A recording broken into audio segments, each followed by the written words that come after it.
Hey, Le'Veon, are you ready for us? I'm ready. I'm ready when y'all ready. Beautiful. We will get started with Herbie Teope. Go ahead, Herbie. Hey, Le'Veon, welcome to Kansas City. Two questions here for you. When you go back and look at the past 2 years, why do you think it didn't work out in New York? And then the second part to this question is, you obviously had a lot of choices during your brief free agency period. Why pick the Chiefs?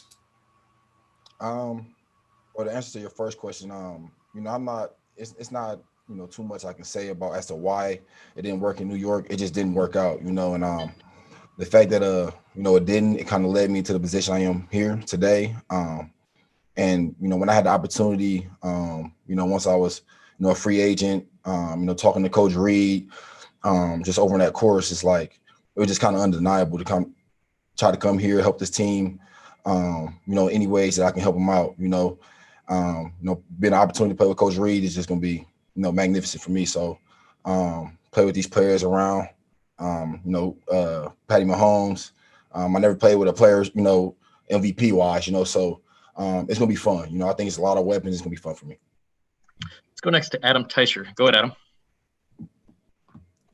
Hey, Le'Veon, welcome to Kansas City. A couple things. First of all, how do you feel like you fit into the Chiefs' offense here? And second of all, are you okay with a lesser role? You saw how Clyde played the other night and how he was on a roll. So you okay playing a lesser role than what you had in Pittsburgh or New York? Yeah, I mean, obviously when I decided to come here, I already knew, the weapons, and it's only one football to kind of go around. So, the time where I do get my opportunity, I think it's going to be a lot of opportunity to kind of show what I can do in some space, running routes. I think this offense is really fit for my, my skill set. I think Coach Reed does a good job of, getting backs the ball in space, and I'm glad I got this opportunity. Let's go next to Matt McMullen. Go ahead, Matt. Hey, Le'Veon, welcome to Kansas City, man. When you were watching the game on Monday, what was going through your mind watching your new team for the first time? I was just like, this is unbelievable. When I was watching, just kind of like, as a defense, it's just so tough to stop because you got so many weapons and you kind of just got to pick your poison. So when you got, guys, at the coaching position and the O-line and, the quarterback position, they all making the right decisions and doing the right thing and everybody's on the same page. It's just really a tough offense to stop, so I'm going to try to come in and fit in where I can, and make some plays. Let's go next to Nate Taylor. Go ahead, Nate. Hey, Le'Veon, welcome. Like everyone else said, wanted to ask you just the reaction to the guys both in the locker room today for the first time and just what your phone showed you of your new teammates when it became clear that you had picked the Chiefs to sign with. Yeah. I mean, it's been a lot of excitement, from the coaching staff to the players, fans. They really embraced me being here, and I loved it. I love everything about it. I really feel like everybody welcomed me here with open arms. And this is really a relief. Coming here, I don't really feel like pressured about anything. I just want to come here, be happy and play football. And people are allowing me to do that. So I feel like I'm in a great spot, great place, and I'm eager. I'm ready to roll. Let's go next to Breland Moore. Go ahead, Breland. Hi, Le'Veon. Welcome to Kansas City. First things first, kind of expound on Nate Taylor's previous question here. What kind of went into this before? I know Chris Jones, your friend, was advocating a little bit on social media before you announced you were signing. But did you hear from anybody else while you were still in that decision-making process? And also, you got to ask, have you had a chance to sample any Kansas City barbecue yet? Actually, the first day I got here, I actually did have barbecue. I had some wings, and they were unbelievable. That's first thing. Secondly, during the process, Chris Jones was definitely like, I trained with Chris Jones over the, in the summer off season. It was just crazy. Like, when I was a free agent, 2 years ago, he was kind of advocating me to come here. It didn't happen. So when it came out the second time, he was kind of making jokes like, hey, don't make a mistake again. You might as well come on. Don't make the mistake again. And, he stayed in my ear on me about it. I'm glad he did. It ain't like he gave me much influence. I kind of wanted to come here anyway, but he definitely, was in my ear about it.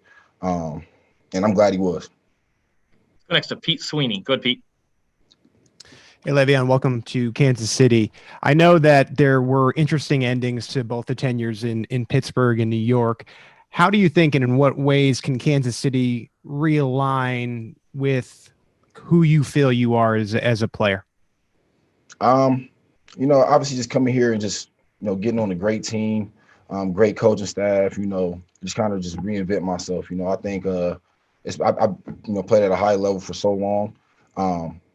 I've had like a year, 2 years where, it's not been a high level, people kind of look at it like that. So I just want to get back here and just get my feet back under me, get in a good offense, get the ball when I can, some space, not have too much pressure on me. Just play football, not really, you go out there and play football. That's what I want to do. I think coming here is going to give me the opportunity to do that. It's a lot of players. I don't necessarily got to worry about, how many times I'm touching it or things like that. I think I just going to kind of fit in. And when I do get it, make plays, Let's go next to Ed Warder. Go ahead, Ed. Yeah, Le'Veon, as you change teams in the middle of a season, what are the things that are most challenging for you to learn in this offense so that you can play quickly? And what kind of role would you expect to have Sunday in Denver? I think the challenge is just really is like the terminology of, the words. So, prior teams, you kind of know what protections of names are. Here, it's just like different names and things like that. But it's not too tough. I think the longer I stay in my playbook, the more serious I am about my playbook, that's the bigger my role would be. I just got to get a grasp of everything. I think so far I've been doing a good job, and I'm going to continue to grow. I know there's probably no limit to this offense and what he can do. So I just want to continue to grow and keep learning. We'll see where it goes. Got time for a couple more guys. We're going to go Sarin and then Sam McDowell. Go ahead, Sarin. Just real quick, and I'll follow up after this, Brad. Just can you, Le'Veon, I'm not sure how it works when a guy opts out and his number. You're wearing 26. Is that available? And you grabbed it? Was there some conversations? Did you have to do anything to get 26? I just asked, was it available? They said it was, so I said. Okay, easy enough. Okay, I didn't know if maybe it would be an held-back. Your style, right? You kind of had you're the first guy to really just kind of come to a complete stop and take a look at what all is going around, right? And then hit the hole, find the hole, and burst off. Nobody had really ever done that. How is that? You had great blocking as well in Pittsburgh. I know you stand up for your offensive lineman there as well. But does that style work everywhere, or is that something that you got to kind of shift and adjust depending upon who's in front of you and how the play calls work? Everybody kind of like talks about my style, and I just feel like for me personally, there's times where I'm patient and there's times where I'm not. Like if the hole's there, I'm going to take the hole, but if it's not there, or if it's a small hole and I can create it, make it bigger, then that's when I try to improvise. I try to manipulate defenses, and that's when you see the patience kind of come in.